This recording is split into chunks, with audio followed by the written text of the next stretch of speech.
उतथ्य गीता। उतथ्य गीता राजा मांधाता और महर्षि उतथ्य के बीच का संवाद है, जिसमें धर्म, नीति, आत्मज्ञान और मोक्ष का उपदेश दिया गया है। प्राचीन काल में जब राजा मांधाता ने पृथ्वी पर अपना शासन स्थापित किया, तब महर्षि उतथ्य ने उन्हें एक अत्यंत महत्वपूर्ण उपदेश दिया। यह उपदेश न केवल एक राजा के लिए, बल्कि प्रत्येक शासक और समाज के सभी लोगों के लिए उपयोगी है। इसमें न्याय, प्रशासन, प्रजा की रक्षा और सच्चे नेतृत्व के गुणों पर प्रकाश डाला गया है। महर्षि उतथ्य का उपदेश: इसलिए राजा को शासन में योग्य निरीक्षकों की नियुक्ति करनी चाहिए, जो राज्य की भलाई के लिए ईमानदारी और निष्ठा से कार्य करें।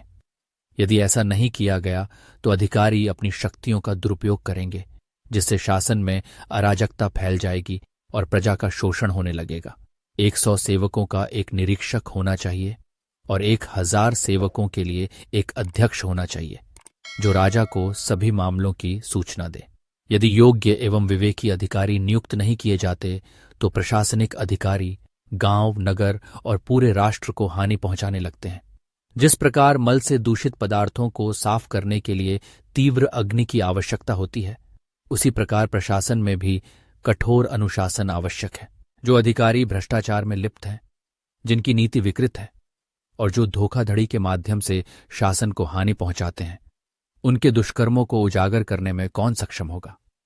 उनकी लूटमार की प्रवृत्ति के कारण नगर और राज्य संकट में पड़ जाते हैं। ऐसे अधिकारी अपनी कपटपूर्ण वाणी से जनता को भ्रमित करते हैं और शासन व्यवस्था को बिगाड़ देते हैं, जो पृथ्वी को इस प्रकार संकट में डालते हैं। राजा को चाहिए कि वह उचित अनुशासन लागू कर ऐसे दुष्टों से रक्षा करे, अन्यथा वे अपने कर्मों के कारण अंततः नारकीय यातनाओं को भोगने के लिए विवश होंगे।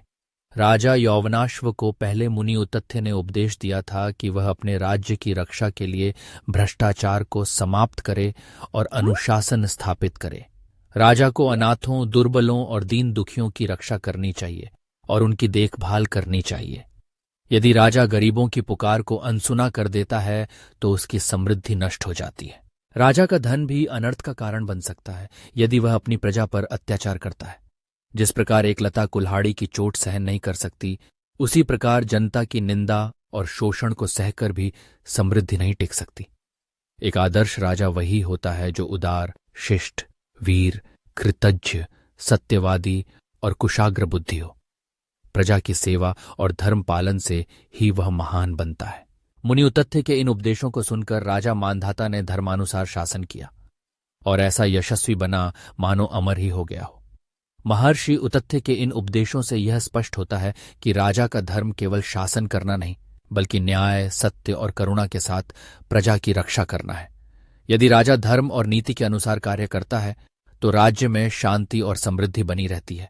ये उपदेश आज के युग में भी शासन प्रशासन से जुड़े व्यक्तियों के लिए उतना ही महत्वपूर्ण है जितना प्राचीन काल में था। उतथ्य गीता की दिव्य शिक्षाएं: शासन धर्म: राजा को प्रजा के हित में योग्य, निष्ठावान और धर्मपरायण निरीक्षकों को नियुक्त करना चाहिए, जो राज्य की भलाई के लिए कार्य करें और अन्याय का नाश करें। अधिकारियों का नियंत्रण: यदि अधिकारी अनियंत्रित रहेंगे और उन पर उचित दृष्टि नहीं रखी जाएगी तो वे अपनी शक्तियों का दुरुपयोग कर प्रजा का शोषण करेंगे और राज्य को क्षीण कर देंगे। निर्बलों की रक्षा: अनाथ, दीनहीन, दुर्बल और पीड़ितों की रक्षा करना ही सच्चे राजधर्म का मूल है, क्योंकि प्रजा की पुकार से ही राजा की समृद्धि और यश टिके रहते हैं।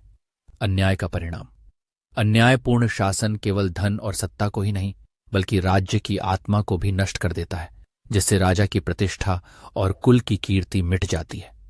काल का प्रभाव: समय चक्र अनवरत गति से चलता रहता है। जो राजा समय की महत्ता को समझकर धर्मपूर्वक शासन करता है, उसका यश अमर रहता है और वह चिरस्थायी कीर्ति प्राप्त करता है। संपत्ति और शक्ति का क्षय: अन्यायपूर्ण धन, अत्याचारी शासन और प्रजा के आंसुओं से अर्जित वैभव शीघ्र ही नष्ट हो जाता है, क्योंकि अधर्म के आधार पर खड़ा राज्य अधिक समय तक नहीं टिकता। राजा का उत्तरदायित्व: राजा केवल शासन करने वाला नहीं, बल्कि एक मार्गदर्शक, संरक्षक और प्रजा के सुख दुख का सहभागी होता है। उसका कर्तव्य केवल राज्य का विस्तार करना नहीं, बल्कि धर्म और न्याय की स्थापना करना भी है। इति भारत मंजर्या क्षेमेन्द्र विरचिता उतथ्य गीता समाप्ता।